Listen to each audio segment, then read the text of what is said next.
MTN, every way you go.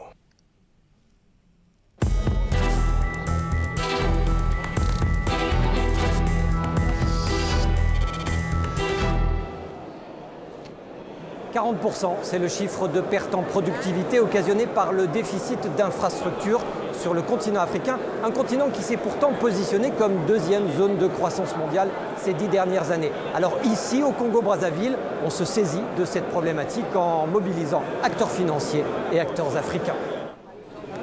Les besoins de l'Afrique en infrastructures sont estimés à 93 milliards de dollars par an. Mais à l'heure actuelle, le continent ne parvient à mobiliser qu'environ 45 milliards de dollars. D'où l'urgence, car s'il parvenait à satisfaire ses besoins en infrastructures, il pourrait créer 2 millions d'emplois directs et 2,5 millions d'emplois indirects. La solution pour l'Afrique est de mettre en place de bons gouvernements et de bonnes politiques. C'est la seule manière de résoudre complètement le problème, estime Olatunde Ayeni, président d'une banque nigériane. Sinon, quelle que soit la solution que vous trouvez, c'est une solution temporaire. Si le mouvement de capitaux est sain, cela peut provoquer un bon retour sur investissement et alimenter l'économie au Congo. Autrement, non.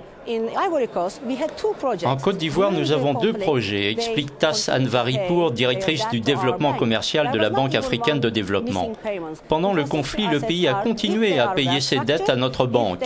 Les projets d'infrastructure, s'ils sont bien faits, avec de bonnes pratiques, s'ils reçoivent certaines garanties des gouvernements, ce sont actuellement les meilleurs investissements dans le monde, avec retour sur investissement.